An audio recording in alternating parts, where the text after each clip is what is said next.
What's up, guys? Welcome back to the channel. Welcome back to another video. If you're stopping by the channel for the first time, please consider subscribing to my channel. And while you're at it, smash that like button for me. I really would appreciate it.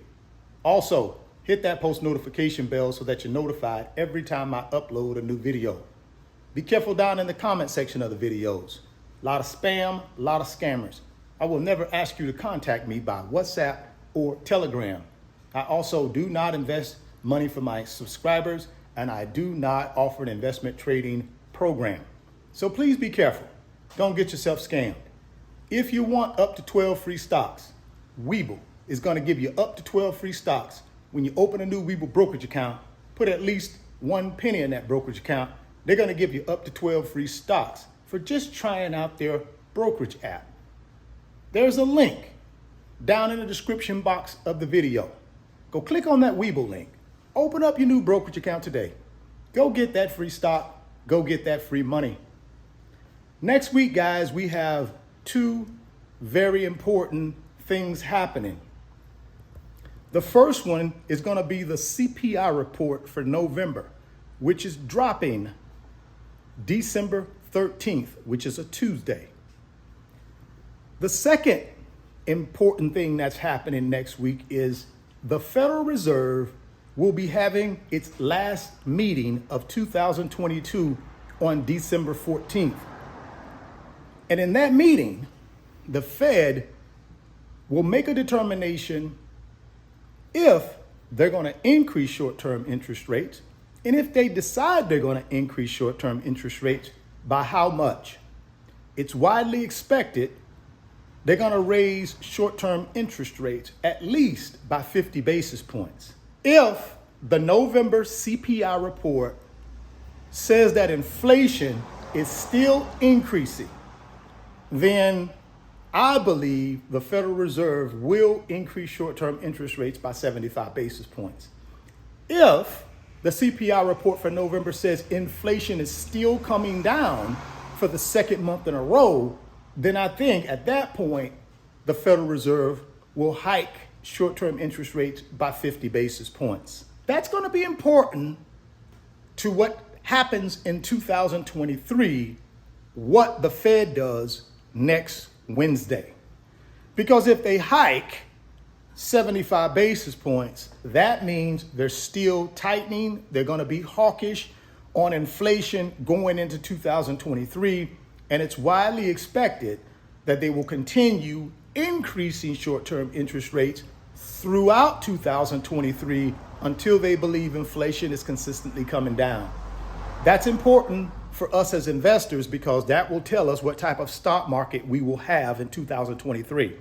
If inflation's coming down per the November CPI report, and then in January, if we get the December CPI report and it still shows inflation is coming down, that'll be 3 months in a row, October, November, December. And that tells me the Fed probably halfway through 2023 will start decreasing the short-term interest rate. And that, in my opinion, will kick off a new bull market. Now, there are analysts out there who believe we have already hit the bottom of the bear market and that we are getting ready to go into the early stages of a new bull market. Some analysts believe in 2023, the S&P 500 will hit 5,000 points, which would be an all-time high for the S&P 500. Right now, currently, the S&P 500 is around 3,900 points. That would be great, man, if the S&P next year gets to 5,000. That would be fantastic. Do I believe that'll happen? No, I do not believe that'll happen. And the reason I don't believe it happen is because I don't think inflation will come down that rapidly. I think what's happening when you look at the jobs report that came out on December 2nd, it shows that the economy added 263,000 new jobs. And the expectation was the economy would only add 200,000. So as you can see, we still have an overheated labor market. It also showed that wages month over month increased higher than was expected. So until you get the labor market to soften, I don't believe you'll get people to stop spending money. And if you don't get people to stop spending money, then we're not going to have inflation coming down as quickly as we would like it to, right? Right now, inflation is 7.7%. We need it at 2%. But as long as people are getting raises and spending money, I don't believe prices on our goods and services will come down. Therefore, inflation will stay up. Now, I'm not saying that we won't get a good report next week on December 13th. I'm not saying we won't get a good report. I'm just saying as long as you got an overheated labor market where people are getting raises and wages keep going up, y'all already know we're a nation of spenders. Typically, when we make more money, we spend more money. The only way you bring inflation down is people got to stop spending money. And I don't mean stop spending money on their necessities, stop spending money on non-necessities, you know, traveling for leisure, that kind of stuff, and buying things that they really don't need, right? As long as we continue doing that, I don't see inflation coming down as fast as some people think it will. But we'll know. We'll know next week, right? We'll know on Tuesday. As investors, we got to have a plan for next week. Now, my plan is going to be the plan I've had from the beginning of the year, which is no matter what happens on Tuesday of next week with the CPI report for November, I'm going to continue buying my favorite companies and my favorite ETFs like I have been all year. Because at this point, they're still severely discounted. Like I said, the S&P right now is about 3,900 points. You got to understand, in January of this year, the S&P was right around 4,800 points. So it's heavily discounted right now. So I'm going to still keep buying assets, paper assets, until I believe they're no longer discounted.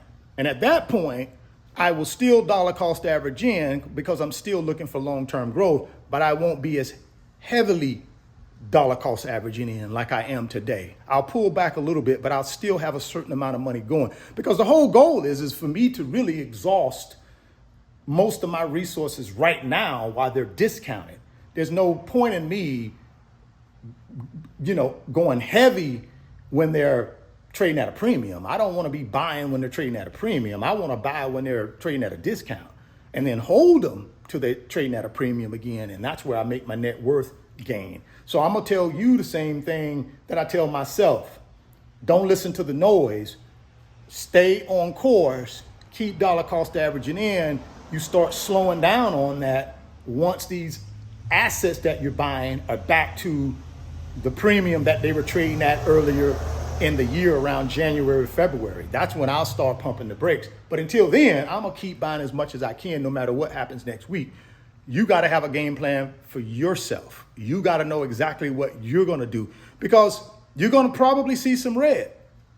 There's a good chance, 50% chance you'll see red, 50% chance you'll see green, depending upon what happens with that CPI report. That's the critical piece of information, because that's going to tell the Fed if the previous 6 rate hikes that they did this year are helping. Now, if you can show inflation's coming down 2 months in a row, then they can say, yeah, it's helping. We're doing the right thing. Yeah, we don't have to be as aggressive anymore because now we've had 2 months in a row of inflation coming down, so they won't be as aggressive. And then what it also does is it helps them determine how aggressive they want to be in 2023. Hopefully not too aggressive. But if inflation U-turns from October and then we see in November it went back up again, I guarantee you in 2023, you're going to see them still pretty hawkish and continue tightening severely because inflation is not coming down. Drop me some comments down in the comment box and let me know what you think about what's going to be happening next week. And then what's your game plan? Either way, good news, bad news, what's your game plan? If you want 12 free stocks from Webull, click on that link down in the description box. Open up that free Webull account today. Go get that free stock. Go get that free money. If you're stopping by the channel for the first time, please consider subscribing. Share the video. Smash the like button. Thoughts become things. If you can see it in your mind, you can hold it in your hands. You guys keep chasing your greatness. Never stop believing in yourself. and I'm gonna catch you on the next video. Peace. Today's video is sponsored by my company, RF Financial Consulting. And in my company, I work with individuals just like you through financial mentoring and coaching sessions. And in those 1-hour sessions, we talk about strategies to help you get to your financial freedom, whether it be through real estate investing, stock market investing, creating additional streams of income, credit card arbitrage, or starting and growing a business. If that's something that you might be interested in, there's an email address in the description box of the video. Send me an email and let's discuss if I'm the right fit for you.